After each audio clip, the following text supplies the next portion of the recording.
Los saludamos, amigas y amigos de Canal UCR, y los invitamos a mantener todas las medidas de prudencia. Si puede quedarse en casa, quédese en casa y disfrute de los excelentes programas de Canal UCR.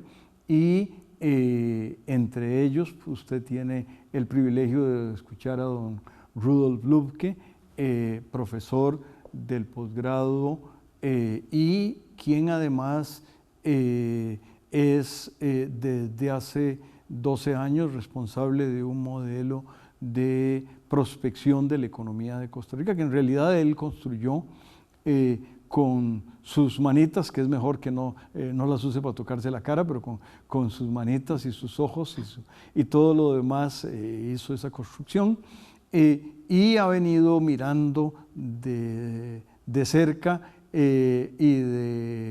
desde arriba y desde los lados la economía nacional. Él ha venido a partir de esos temas, hizo la propuesta más creativa, más inteligente, más sensata que yo he leído sobre el tema tributario.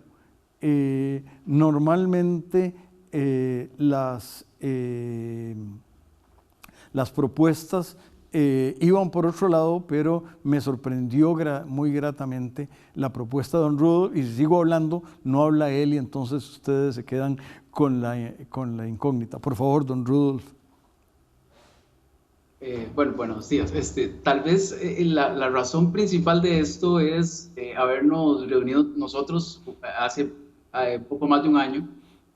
No sé si se recuerdan, pero estuvimos conversando sobre este mismo tema, y en aquel momento se había trabajado sobre la encuesta nacional de ingresos y gastos del 2013, que era la información en aquel momento. Y estaba la expectativa de la encuesta de ingresos y gastos del 2018 para replicar un poco las simulaciones con relación a la reforma fiscal. Uno de los elementos en aquel momento de análisis era el pasado del impuesto general de ventas al impuesto al valor agregado, y el incluir dentro de ese impuesto el sector servicios. Ya ha pasado casi un año desde la implementación de la reforma, tenemos datos para los meses de julio, agosto, septiembre, octubre, noviembre, diciembre, datos ya contundentes de qué fue lo que pasó con la reforma, y los contrastamos con las simulaciones que hicimos hace más de un año atrás. Algo interesante es, en efecto, la recaudación mensual que genera el impuesto al valor agregado fue de unos 30.000 millones de colones, y al año básicamente era un peso adicional de 350.000 millones. Ese efecto principalmente fue por incrementar la base disponible, o sea, estamos incrementando al sector servicios. Entonces, a raíz de que tenemos empezamos a hacer unas simulaciones, y una de las simulaciones más interesantes es el ampliar la base y bajar la tasa. Entonces, ¿qué es lo que se empezó a evaluar? Bueno, ¿cuánto se deja recaudar cada punto de impuesto al valor agregado que se reduce? Estamos de un 3,12 a 11, y si vamos ampliando la base un poco para eliminar tantas exenciones que existen. ¿Cuáles son una de las razones que se quieren eliminar esas exenciones? Bueno, para el cálculo del impuesto, para todas las simulaciones y para la Autoridad de Hacienda, a la hora de ver cuánto se está recaudando, qué proyecciones se hacen, las disposiciones que generan los tasas cero, los exentos, los impuestos de un 2%, un 4% diferenciados para salud, educación y insumos agropecuarios, genera una distorsión enorme, y a veces la recaudación no es la suficiente, generando una distorsión bastante grande. Por ejemplo, si tenemos un producto exento, pero que usa servicios que ahorita están pagando impuestos, entonces ese sector va a tener una distorsión mayor que antes. Entonces, si uno empieza a reducir la tasa, empieza a aumentar la base, y entonces quita todas las exenciones, aumenta realmente la recaudación, y estamos bajando los impuestos. Una de las razones tal vez de esto es que efectos más fuertes que se dio con la reforma fiscal fue las expectativas de los consumidores. Se pudo verificar en las diferentes expectativas de consumidores y empresarios. Y el efecto entonces se da en un momento los impuestos. Ahora voy a pagar yo que no pagaba. ¿Qué es lo que sucede ahora? Que si se tiene una positiva sobre la baja de los impuestos, pero se amplía la base, no solo se mejora la forma de cálculo, se simplifica el cálculo del impuesto y entonces de simulaciones, cálculos, el Ministerio de Hacienda, también se puede incrementar, se puede mantener un monto de reducción similar, pero ir bajando aún más la tasa. Por ejemplo, si ponemos un impuesto del valor agregado del 10% y eliminamos todas las exenciones, el adicional que se genera es cercano a los 350 millones de colones. Eso es un cercano a 1%. Claro, ¿qué pasa aquí? Estamos grabando la canasta básica, estamos grabando insumos agropecuarios, entonces el coeficiente de Gini ahí se ve afectado. Como en el estudio de lo que forma los impuestos en su totalidad, entonces esa compensación la hemos usado en diversos escenarios, por ejemplo, en transferencias o bien mediante incrementos en los tramos del impuesto sobre el renta. ¿Okay? ¿Para qué? Para que la tenga cierta progresividad. Hay que estar claros que el impuesto indirecto, si por construcción, va a ser regresivo. Entonces, por tanto vayamos bajando la tasa, la carga sobre los hogares de ingresos, de los cálculos que se hay que recaudar el mismo ingreso que se genera ahorita por impuestos indirectos de valor agregado, pero bajando la tasa, eliminando todas las exenciones, irse casi a la mitad. O sea, podríamos tener un impuesto de un 8%, una tasa del 8% de todo, y la recaudación es muy similar actualmente. ¿Qué sucede con esto? Indicadores de desigualdad afectados. En ese sentido, ahí es donde viene la parte opuesta, es el incremento de los diferentes tramos, la tasa de tramos. Ya sea ampliar tramos, nosotros tenemos un impuesto de renta del 5% para los salarios a los 4.300.000. ¿Qué es lo que pasa con esto? Que con salarios de 6 millones siguen con esa tasa del 20%. Y si esa tasa se la progresividad global de la reforma, y en el fondo los hogares, al haber bajado el IVA de un 13 a un 10 o podría generar un menor sobre los hogares de recursos. ¿Qué es lo que estamos haciendo aquí? Comparando el efecto en Gini de hacer los dos escenarios de la reducción de los ingresos en ambos escenarios. Entonces, básicamente eso es radical pues. Don Rudolf, vamos a invitar al canal a que nos sugiera regresar y comentaremos algunos detalles más del ámbito fiscal cuando regresemos.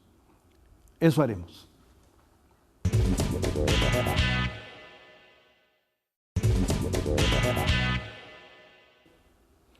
Regresamos, amigas y amigos, con el economista Rudolf Lübke, investigador del IICE, y el IICE es con doble I, no es una empresa de telefonía y de electricidad, sino es el Instituto de Investigaciones en Ciencias Económicas, que este año cumple 65 años.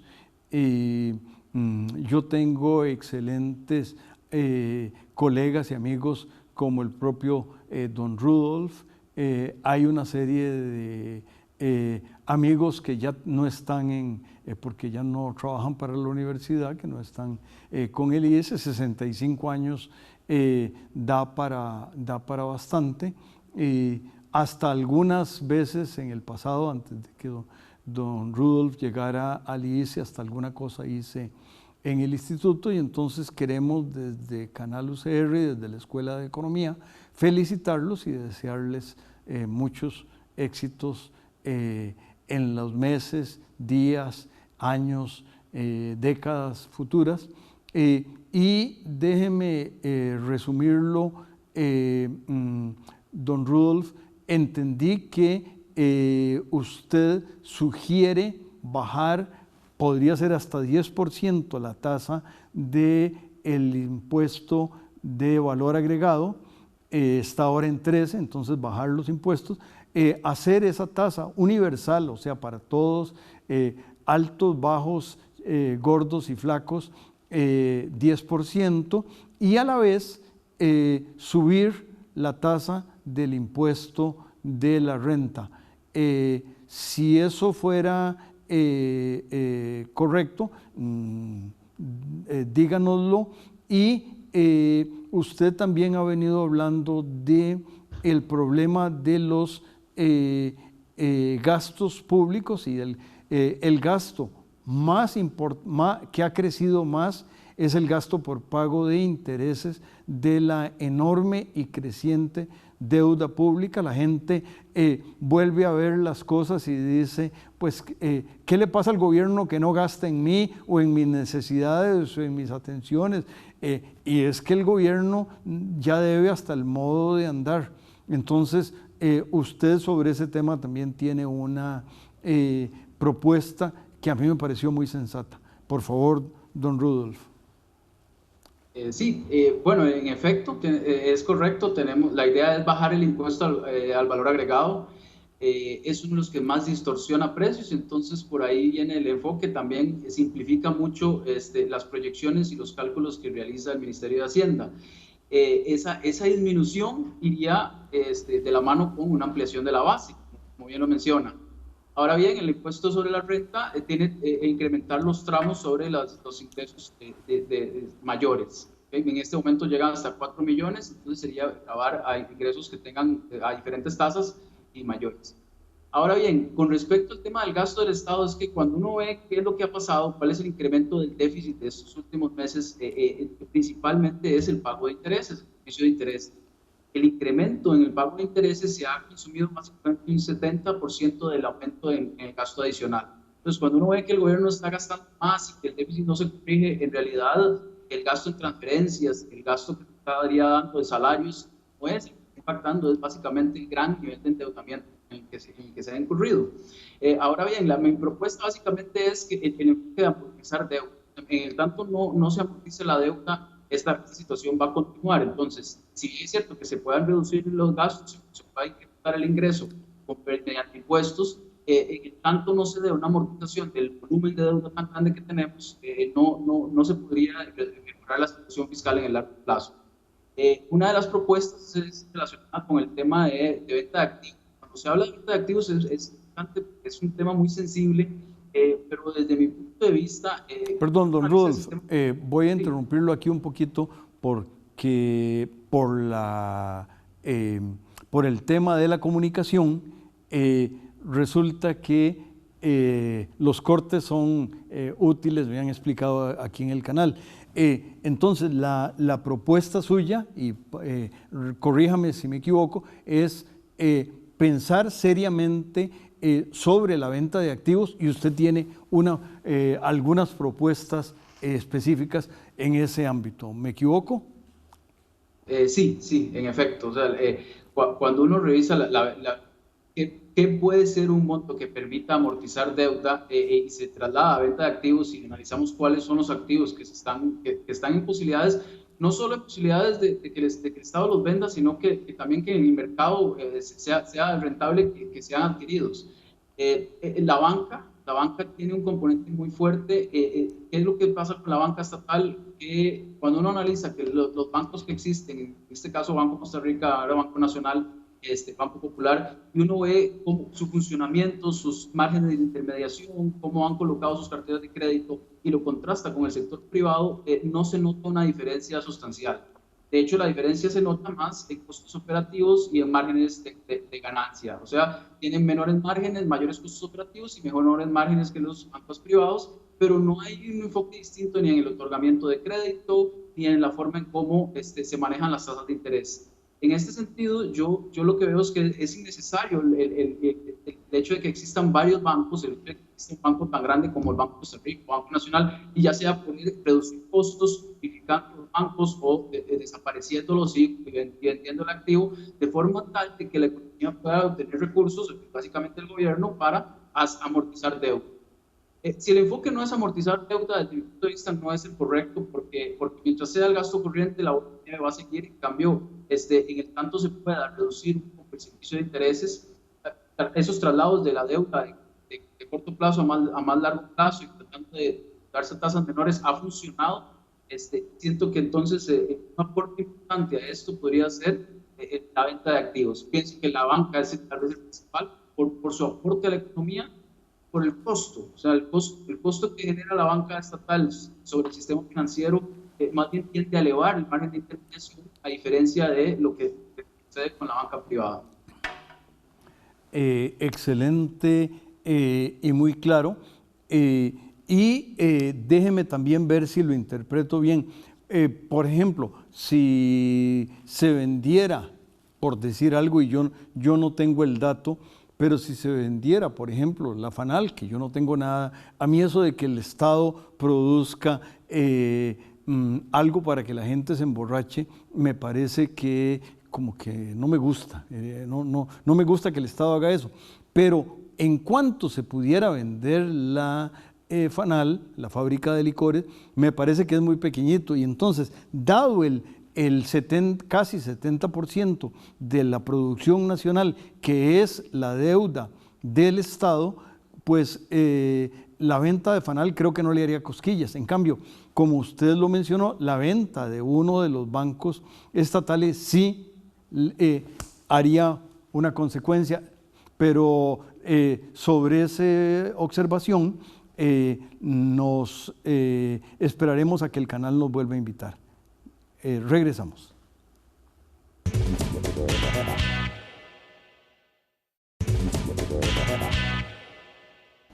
Volvemos, amigas y amigos, a felicitar a don Rudolf, que no tiene 65 años, sino que es la institución en la que él trabaja es la que está cumpliendo 65 años, y le pedimos que cuando vuelva a ver a sus compañeros del ICE les comunique desde la Escuela de Economía y desde Canal UCR nuestra felicitación.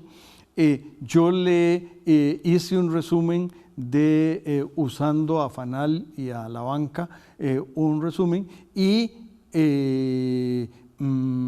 corríjame si tomé mal su propuesta, por favor. No, es correcto. La idea principal es poder amortizar deuda. Si el monto de venta del activo es bastante bajo o si el mercado no lo valora tanto como para que se pueda vender en algo que genere una amortización de la deuda importante que logre reducir el pago de intereses, no tendría mucho sentido. Entonces, cuando uno va y hace una jerarquía de los activos que podrían venderse, la banca está, desde mi punto de vista, como primer lugar, principalmente por su aporte al sistema financiero y también por el monto de dinero que representaría para amortizar deuda.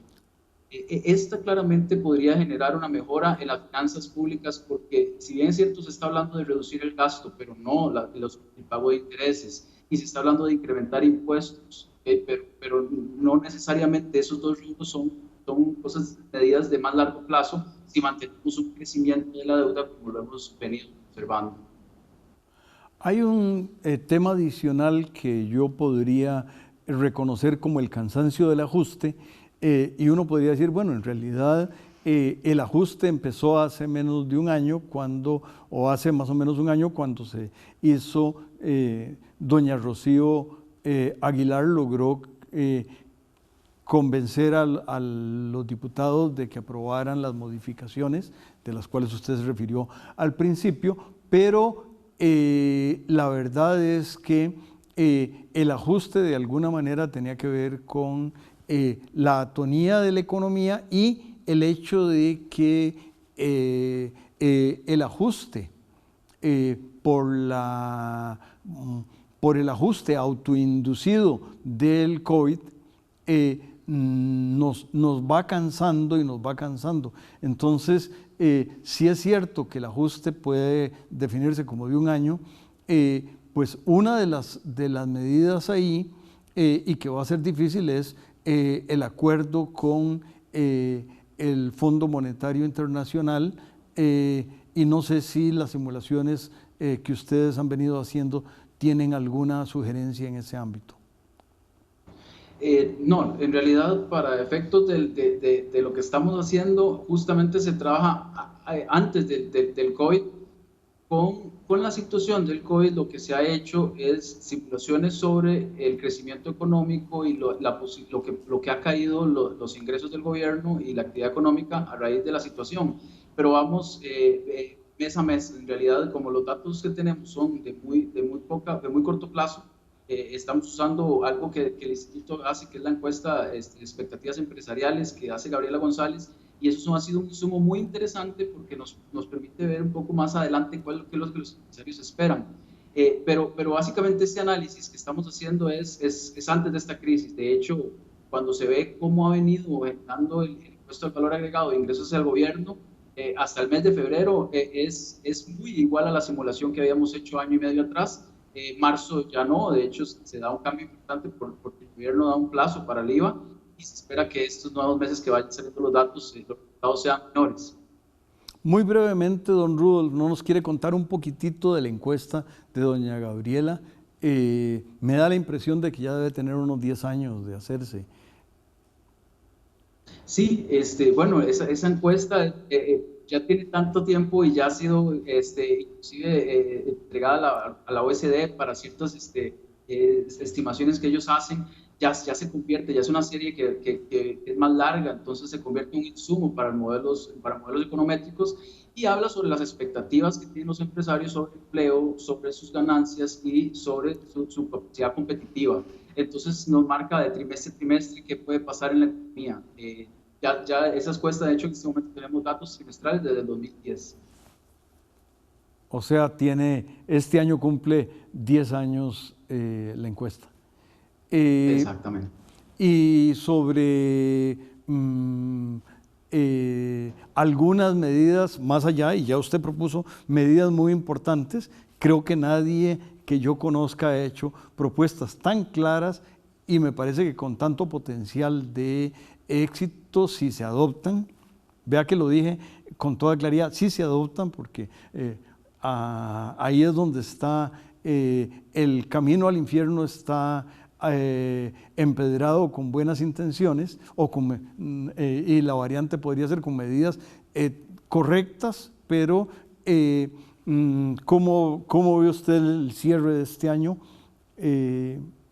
Y eso es muy difícil. Le hice la pregunta la pregunta más difícil que se puede hacer. Sí, tal vez antes de este incremento o esta segunda ola y de nuevo cierre, estábamos hablando de una caída de entre 3 y 3,9%. Habían indicadores que hablaban del 5%, pero ahora parece que la situación se complica más. Entonces, de hecho, apenas salgan la nueva información de la movilidad de las personas, nosotros vamos a estimar qué ha pasado con este nuevo cierre de actividades. Entonces, por el momento se espera una caída por encima del 3,9% que era lo que habíamos previsto antes.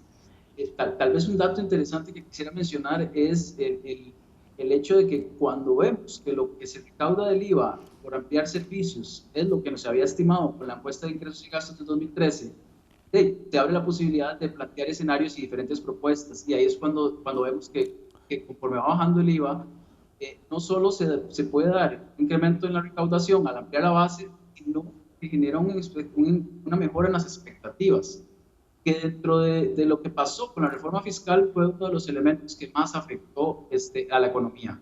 O sea, una expectativa negativa, se pospuso la compra de bienes y servicios, y entonces esto genera que la actividad económica se va a bajar a su intensidad.